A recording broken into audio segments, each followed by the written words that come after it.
Պետական անվտանգության ծառայության նախկին ղեկավար Գրիգոր Լիլուաշվիլին որպես խաբաման միջոց նշանակվել է ազատազրկում։ Դատական նիստը ընթացել է դռնփակ։ Մեղադրյալ Գրիգոր Լիլուաշվիլին դատավարությանն անձամբ ներկա չի գտնվել, սակայն նրա փաստաբանը բացատրել է, որ որոշումը կբողոքարկեն։ Գրիգոր Լիլուաշվիլիի կալանքը նույնպես քաղաքական սպեկտրի գնահատման թեմա է։ Ընդդիմությունը պնդում է, որ շարունակվող կալանքները եւ վերջերս հարուցված քրեական գործերը միայն ներքին կալանքի վեճերի արդյունք են։ Նրանց խոսքով նրանք տարիներ առաջ խոսել են վերոնշյալ անձանց կոռուպցիոն գործարքների մասին, սակայն վրացական երազանքն այդ ժամանակ չի արձագանքել դրան։ Ի պատասխան իշխող թիմը պնդում է, որ կառավարությունը ջանք չի խնայում կոռուպցիայի դեմ պայքարում։ Իսկ Մեծ Բրիտանիան ի պատասխան ԱՄՆ-ի կողմից 5 անձանց նկատմամբ վիզային սահմանափակումները սահմանելուն հայտարարում է, որ աջակցում է խոսքի ազատությանը եւ շարունակում է հավատարիմ լինել դրա պաշտպանությանը։ Մեծ Բրիտանիայի կառավարության խոսնակի հայտարարությամբ բոլոր երկրները, այդ թվում Ամերիկան, եւս իրավունք ունեն սահմանել իրենց սեփական վիզային կանոնները։ Սակայն հենց նրա ասելով Բրիտանիան աջակցում է այն օրենքներին եւ հաստատություններին, որոնք աշխատում են ինտերնետը ամենավտանգավոր բովանդակությունից ազատելու ուղղությամբ։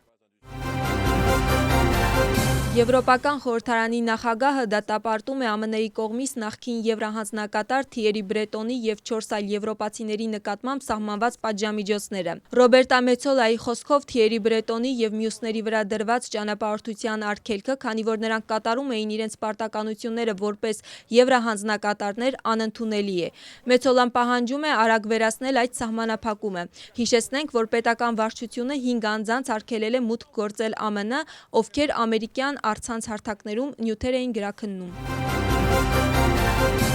Ներքին գործերի նախարարության կենտրոնական քրեական ոստիկանության վարչության աշխատակիցները ձերբակալել են 2 անձի, առանձնապես խոշոր չափի թմրամիջոցների ապօրինի ձեռքբերմանը, պահպանմանը եւ վաճառքին նպաստելու մեղադրանքով։ Մեղադրյալների բնակելի տան եւ ավտոմեքենաների խուզարկության արդյունքում իրավապահ մարմինների աշխատակիցները առգրավել են վաճառքի համար պատրաստված մինչեւ 4 լիտր հեղուկ ալֆա PFP թմրամիջոց պարունակող եւ նույն տեսակի թմրանյութով փաթեթավորված 16 փաթեթ որպես ապացույց։ Մեղադրանքը նախատեսում է մինչև 20 տարի կամ ցմահ ազատազրկում։ Այսօր քրիստոնեական աշխարհի որոշ հատվածները նշում են Սուրբ Ծնունդը։ Մերձավոր Արևելքում 2 տարի տևած պատերազմից հետո կաթոլիկ հավատացյալները կրկին հավաքվել են Բեթլեհեմում Սուրբ Ծնունդը նշելու համար։ Հազարավոր պաղեստինցիներ եւ տարբեր երկրներից զբոսաշրջիկներ Սուրբ Ծնունդը նշել են Մանգերի հրապարակում։ Եղևնին նույնպես վերադարձվել է հրապարակ։ Ուխտավորները ավանդաբար հավաքվել են Բեթլեհեմում Փրկչի ծննդյան եկեղեցում։ Կեսգիշերային Սուրբ Ծննդյան պատարագը առաջինը մատուցել է Հռոմի Պապ Լևոն 14-րդը։ Սուրբ Պետրոսի տաճարում կաթոլիկական ծառայությունը սկսվել է Վատիկանի ժամանակով երեկոյան ժամը 10-ին։ Հռոմի Պապին հետևել են 10 երեխա Հարավային Կորեայից, Հնդկաստանից, Մոզամբիկից, Պարագվայից, Լեհաստանից եւ Ուկրաինայից, որոնք ծաղիկներով զարդարել են ծննդյան տեսարանը։ Տոնական պատարագին մասնակցել են հարյուրավոր մարդիկ։ Պատարագին մասնակցել են նաեւ հոգեվորականները։ Կաթոլիկը պատարագից առաջ Հռոմի Պապ Լևոն 14-րդը ժամանել է Սուրբ Պետրոսի հրապարակ եւ օրհնել այն հավատացյալներին, ովքեր չէին կարողացել մտնել Սուրբ Պետրոսի տաճար եւ մասնակցել Սուրբ Ծննդյան պատարագին։ Այսօր Վատիկանի ժամանակով առավոտյան ժամը 10-ին Հռոմի Պապը կմատուցի նաեւ ցերեկային պատարագ, որը հենց ինքն է վերականգնել։ Վերջին անգամ սա արվել է 1994 թվականի դեկտեմբերի 25-ին Հռոմի Պապ Հովհաննես Պողոս II կողմից, իսկ կեսօրին Պապը Սուրբ Պետրոսի տաճարի պատշգամբից կկարդա ավանդական Սուրբ Ծննդյան ուղերձը եւ կաթողիկ հավատացյալներին կշնորհավորի Սուրբ Ծնունդը տարբեր լեզուներով։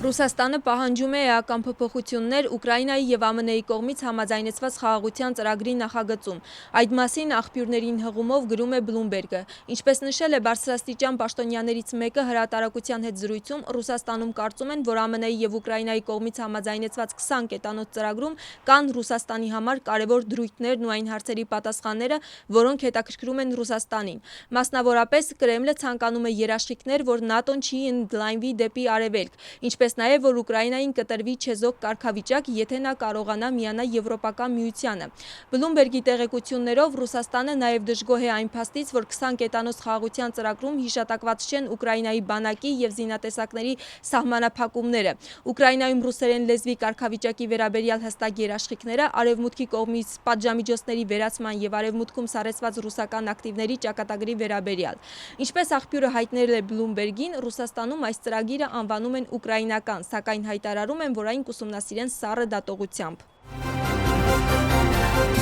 Մոտ 800 տեղահանված ընտանիք գյուղական բնակավայրերում տուն կստանան։ Տվյալ ընտանիքների ցանկը արդեն հրապարակվել է տեղահանվածների գործակալության կայքում։ Առողջապահության նախարարության տվյալներով վերջին շրջանում տների ձեռքբերման ծրագիրը զգալիորեն ընդլայնվել է և այս տարի հասել է ռեկորդային ցուցանիշի։ Մասնավորապես 2025 թվականին գործակալությունը տուն է ձեռք բերել մինչև 3000 տեղահանված ընտանիքի համար։ Տեղահանված ընտանիքներին դրվում է 6-ամսյա ժամկետ Վրաստանի ցանկացած տարածաշրջանում իրենց բնակարանը ինքնուրույն ընտրելու համար։ Բնակարանի գնման համար հատկացվող գումարի չափը որոշվում է հաշվի առնելով ընտանիքի անդամների քանակը։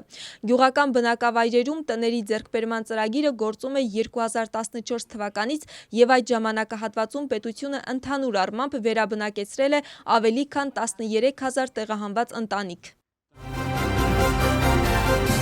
Մարքեթինգային ընկերության շրջանակներում Արաբական Միացյալ Էմիրություններում Դուբայում Dubai Festival City Mall առևտրի կենտրոնում զբոսաշրջության ազգային վարչությունը ներկայացել է հատուկ ստենդով, որը ձևավորված է եղել Վրաստանի 4 եղանակները պատկերող վիզուալներով։ 3 օրվա ընթացքում Dubai Festival City Mall-ի հյուրերը հնարավորություն են ունեցել ծանոթանալու Վրաստանի զբոսաշրջային արտադրանքին, ձմեռային հանգստավայրերին և մշակույթին, VR ակնոցների միջոցով վիրտուալ ճանապարհորդելու Վրաստանի 4 եղանակ ունեցող հանգստավայրերում։ Դուբայում անցկացված միջոցառմանը զուգահեռ զբոսաշրջության ազգային վարչությունը Վրաստանում հյուրընկալել է Արաբական Միացյալ Էմիրություններից, Սաուդյան Արաբիայից և Քուվեյթից ժամանած առաջատար տուրօպերատորներին և մեդիայի ներկայացուցիչներին։